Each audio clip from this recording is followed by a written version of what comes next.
नमस्कार दोस्तों, एस्ट्रो मनन में आपका स्वागत है। मैं अशोक अग्रवाल। हमने सोचा है कि आप दर्शकों के लिए जो जिज्ञासु हैं, ज्योतिष के या पाठक हैं या आम दर्शक भी हैं, उन उनसे कुछ विश्व की महान विभूतियों के बारे में भी उनकी कुंडली का विश्लेषण करें या कुछ सेलिब्रिटीज़ की कुंडली का भी विश्लेषण करें, जिससे कि उनकी क्या ग्रह स्थिति थी जो जिससे वो इतनी बड़ी विभूति बने या सेलिब्रिटी बने। तो इससे ये एक हमारा प्रयास है। इसमें हमने पहले धर्मेंद्र की कुंडली पे वर्णन किया था। वो पहली कुंडली धर्मेंद्र की इसलिए ली थी क्योंकि धर्मेंद्र मेरे शहर लुधियाना के हैं। अब जो दूसरी महान विभूति का आज हम कुंडली का भी यहाँ विश्लेषण करेंगे, उनका नाम है श्री नरेंद्र मोदी। भारत के लोकप्रिय प्रधानमंत्री, हमारे माननीय प्रधानमंत्री श्री नरेंद्र मोदी। आज उनकी कुंडली का विश्लेषण करेंगे। नरेंद्र मोदी जी, प्रधानमंत्री जी की कुंडली का जो विश्लेषण मेरे दिल में आया, जब हम ज्योतिष सीखने जाते थे, लुधियाना में मेरे गुरु थे श्री स्वर्गीय मदन लाल सूद। वो पंडित रूपचंद जी के, जिन्होंने लाल किताब लिखी है, उनके शिष्य थे। तो हम उनके पास जाया करते थे। तो वो कभी कभी अपनी जब मौज में आ जाते थे तो किसी योग पे चर्चा करते थे, लाल किताब के योग पे। एक बार उन्होंने चर्चा कर रहे थे वो विक्रमादित्य योग। राजा विक्रमादित्य, जो जो जिसकी बच्चे कहानियां भी जानते हैं, बेताल को उठाए घूमते थे, कि उन्होंने कितना संघर्ष किया और वो चक्रवर्ती राजा हुए, राजा विक्रमादित्य। उनकी कुंडली का विश्लेषण करते थे कि उनके चौथे घर में बृहस्पति था, लग्न में चंद्र था और 10वें घर में शनि था विक्रमादित्य के। तो वैसी वो ऐसी चर्चाएं किया करते थे। और ऐसे कभी द्रौपदी की कुंडली बताते कि द्रौपदी के छठे बृहस्पति था, भगवान शंकर के 8वें बृहस्पति था, भगवान राम के 9वें शुक्र ने क्या क्या किया। ऐसे वो पुरानी कुछ विभूतियों के जो हमसे वो जिक्र करते रहते थे कि वो ऐसा था। तो ये जो विक्रमादित्य की कुंडली थी, वो जब मैंने प्रधानमंत्री कुंडली नरेंद्र मोदी की कुंडली देखी तो वो वही योग वहाँ पे पाया। मैं उस पे आपसे मतलब उसका वर्णन करता हूँ। श्री नरेंद्र मोदी हमारे प्रधानमंत्री हैं। इनका जो जन्म है वो 17 सितंबर 1950 को दोपहर के 11:17 पे महसाना जिला गुजरात में हुआ था। उनके जन्म के समय वृश्चिक लग्न उदय हो रहा था। वृश्चिक लग्न की कुंडली है। लग्न में चंद्रमंगल हैं, चौथे घर में बृहस्पति हैं, 5वें में राहु हैं, 10वें घर में शुक्र शनि हैं और 11वें घर में सूर्य बुध और केतु हैं। ये कुंडली अपने आप में विलक्षण ऐसे है। एक तो 2 राजयोग तो इस कुंडली के लगन में ही पड़ गए। मैं थोड़ा सा वैदिक का भी आपके साथ जिक्र करूंगा ताकि जो जिज्ञासु हैं उनको थोड़ा थोड़ा साथ में लाल किताब और वैदिक का जो आपस में समन्वय है वो कैसे बैठता है और कैसे एक दूसरे के पूरक हैं, इसके विषय में भी आपको पता चलेगा। लगन में नीच का चंद्र है और मंगल वहाँ पे अपनी राशि में है। तो चंद्र का तो जहाँ नीच भंग राजयोग हो रहा है, चंद्र जहाँ नीच भंग राजयोग बना रहे हैं, ये किसी भी राजयोग से बहुत पावरफुल योग होता है जब नीच भंग हो जाता है ग्रह का। और ये चंद्र की दशा में ही भारत के प्रधानमंत्री बने। और और जहाँ पे मंगल बैठा साथ में, मंगल जहाँ पंच महापुरुष रुचक नाम का योग बना रहा है। तो ये जो मंगल जब रुचक योग बनाता है लगन में, तो ऐसा व्यक्ति बहुत हिम्मत वाला, हौसले वाला। अब आप देखेंगे तो जो बड़े बड़े सेनाध्यक्ष होते हैं उनके पास रोचक योग होता है। उनका जो मंगल होता है वो केंद्र में मेष या वृश्चिक राशि में होता है। तो ऐसे ही हमारे योद्धा हैं प्रधानमंत्री, क्योंकि इनका जो साहस है उसका हम ये सर्जिकल स्ट्राइक वगैरह जब उन्होंने की तो इनके साहस को हम देख चुके हैं और दुनिया इनका लोहा मानती है। तो ये जो रुचक योग है और नीच भंग राजयोग, ये तो इनके लगन में ही पड़ गए। और बुध आदित्य योग है 11वें भाव में। 11वें भाव में बुध वहाँ पे उच्च के हैं। उच्च का बुध जब राजयोग बनाता है तो आदमी बहुत ज़्यादा समझदार, बहुत ज़्यादा इंटेलिजेंट होता है और बड़े फैसले क्विक लेता है, क्विक फैसले जो, और बड़े अच्छे फैसले, और उसमें वो फैसलों लेने में बड़ी तत्परता दिखाते हैं। तो वो हमें पता ही है प्रधानमंत्री जी ने कितने बड़े बड़े फैसले एकदम से लिए, अप्रत्याशित रूप से लिए। कि रात के 8 बजे एक मशहूर ही हो गया था कि रात के 8 बजे आज प्रधानमंत्री जी क्या क्या कहेंगे। और एक उनके पास जो, अब लाल किताब का जिक्र करता हूँ, जो मैंने पहले जिक्र किया, विक्रमादित्य योग। हमारे गुरु कहते थे कि अगर लगन में चंद्र हो, चौथे घर में बृहस्पति हो और 10वें घर में शनि हो, तो ये राजा विक्रमादित्य के ये योग था। यही योग इनके पड़ा हुआ है। तो देख लो जो कितनी छोटी सी बैकग्राउंड से आके ये भगवान ये अपने भारत के सम्राट बने हैं, हम भारत के प्रधानमंत्री बने हैं, और लोगों का अथाह प्यार इनको मिल रहा है। जैसे राजा विक्रमादित्य को प्रजा पसंद करती थी, ऐसे ही लोग इनको पसंद करते हैं। अब ये लाल किताब के हिसाब से बताता हूँ मैं। चंद्रमंगल इनका लगन में है। चंद्रमंगल लगन में इतना बढ़िया योग कहा गया है, जैसे दूध में शहद, दूध में अगर शहद मिला दिया जाए तो उसे मधुपर्क कहते हैं, यानी कि अमृत बन जाता है, प्रसाद बन जाता है, चरणामृत बन जाता है। तो ये योग इनका लगन में पड़ा हुआ है।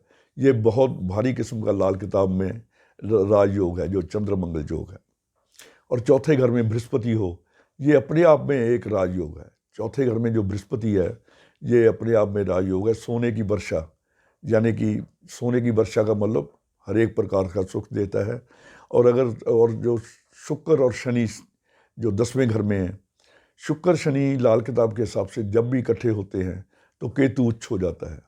और केतु का उच्च होना बड़े आदमी के लिए बहुत ज़रूरी होता है, क्योंकि जब तक केतु उच्च ना हो तो जो झंडा है, ना तो घर पे झंडा लगे ना उसकी कार पे झंडी लगे।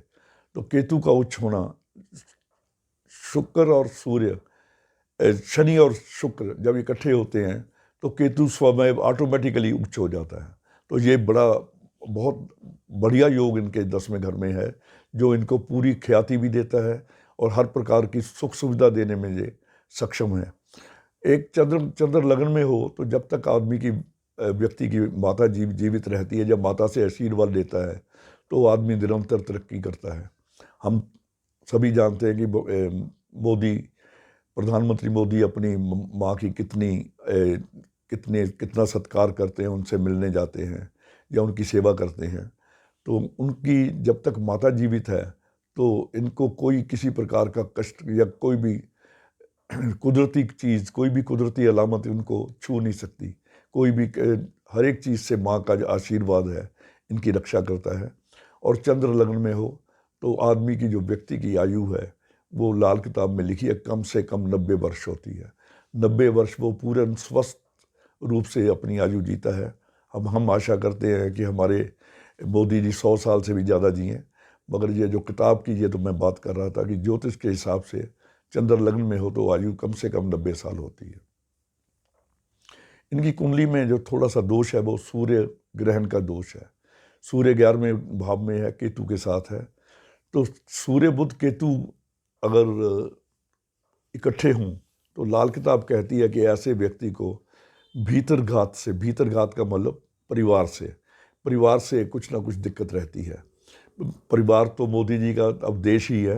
हो सकता है कि जिनके जो अपने बिल्कुल आस पास के लोग हों, उनके साथ उनसे इनका कुछ मतभेद रहे या मतभेद हो सकते हैं। तो इसके विषय में मोदी जी को सजग रहना चाहिए। उनके अपने जो खास मिलने वाले हैं उनके साथ जैसे भी उनका व्यवहार है, उनके साथ व्यवहार कुशलता से इनको रहना चाहिए। बाकी तो हमारे मोदी जी बहुत ही इंटेलिजेंट आदमी हैं, बहुत ही सुलझे हुए आदमी हैं, क्योंकि बहुत उनकी जो बैकग्राउंड है, बहुत छोटे से बहुत तरक्की की है उन्होंने, छोटे से ऊपर गए हैं। आरएसएस की जो शाखाओं में आदमी बचपन में काम करता है वो बड़ा अनुशासन प्रिय हो जाता है। तो इसलिए योग भी करते हैं, मेडिटेशन भी करते हैं। लगन में मंगल हो तो ऐसा आदमी अगर योग वगैरह करता है, मेडिटेशन वगैरह करता है, तो उसकी आयु और उसके स्वास्थ्य के लिए ये बहुत अच्छा रहता है। अब मोदी जी की जो दशा है, अगर लाल किताब के हिसाब से देखें तो लाल किताब के मोदी जी का जन्म 11 बजे के बाद हुआ। 11 बजे के एक का समय जो होता है वो मंगल का होता है। तो मंगल की दशा में मोदी जी पैदा हुए। अगर मैं लाल किताब की दशाओं से करता हूँ, लाल किताब की जो दशाएं होती हैं वो इस प्रकार होती हैं कि मंगल की 6 वर्ष, बुध की 2 वर्ष, शनि 6 वर्ष, राहु 6 वर्ष, केतु 3 वर्ष, बृहस्पति 6 वर्ष, सूर्य 2 वर्ष, चंद्र 1 वर्ष, शुक्र 3 वर्ष। तो यानी कि ये जो क्रम है इनका दशाओं का वो बृहस्पति से शुरू होता है। बृहस्पति, सूर्य, चंद्र, शुक्र, मंगल, बुध, शनि, राहु, केतु, मंगल। मंगल बुध शनि ऐसे फिर से स्टार्ट हो जाता है। तो इस चक्कर के हिसाब से जो मोदी जी की इस वक्त 2021 में दशा चल रही है, ये इनकी शनि की दशा चल रही है, शनि की महादशा के प्रभाव में है। और शनि और राहु, शनि इनकी जो शनि है, इनकी डेट ऑफ बर्थ 17 है, तो 7 और 1 8, 8 नंबर बनता है इनका। 8 नंबर के जो स्वामी हैं वो शनि है, शनि ही की दशा में है ये। तो इसलिए 2022 तक इनका जो प्रभुत्व है बहुत ज़्यादा बढ़ जाएगा। उसके बाद राहु की दशा 6 साल की शुरू होगी। और राहु की दशा जब भी आई है, इस कुंडली में आपका ये प्रमाण है कि राहु की दशा इनकी 99 में आई थी, 99 में। और 2001 में ये गुजरात के प्रधानमंत्री बन गए थे, और ये लगातार 4 बार मुख्यमंत्री बन गए थे, और लगातार 4 बार ये वहाँ के मुख्यमंत्री रहे। तो शनि और राहु, क्योंकि राहु शनि का एजेंट है, शनि वहाँ यहाँ पे बहुत पॉजिटिव हैं, तो शनि की दशा तो पॉजिटिव चल रही है, राहु की दशा इससे भी ज़्यादा पॉजिटिव चलेगी इनकी। मैं लाल किताब के हिसाब से बात कर रहा हूँ। तो इनका जो 22 से 28 वाला समय है आने वाला, वो भी बहुत अच्छा रहेगा। और इनकी मंगल की दशा, जो इनकी वैदिक कुंडली में चंद्र की दशा खत्म हुई है, 31/8 को इनकी मंगल की दशा महादशा शुरू हो गई है। मंगल इनका रुचक महापुरुष योग बना रहा है, तो मंगल की दशा 7 साल रहेगी। और ये लाल किताब की दशा भी 2028 तक जो राहु की रहेगी, दोनों दशाओं का एक सा समन्वय बैठ रहा है। तो यानी कि जो आने वाले 7 साल हैं, ये मोदी जी को परम उच्च अवस्था पे ले जाएंगे। परम उच्च का अवस्था का मतलब देश विदेश में इनकी ख्याति होगी। और 2024 का जो चुनाव है, अगर ये दशाएं जैसे जो काम कर रही है, पहले भी काम करती थी, अब भी करेंगी, तो 2024 में हम प्रधानमंत्री जी मोदी जी को फिर दोबारा तीसरी बार इस देश का प्रधानमंत्री बनते हुए देखेंगे। ऐसी हमारी शुभकामनाएं भी हैं। और मोदी जी अपनी छाप एक विकास पुरुष के नाम के रूप में छोड़ के जाएंगे। इतिहास इनको विकास पुरुष के नाम से याद करेगा। आज इतना ही, कल किसी और सेलिब्रिटी के साथ फिर मिलेंगे। धन्यवाद।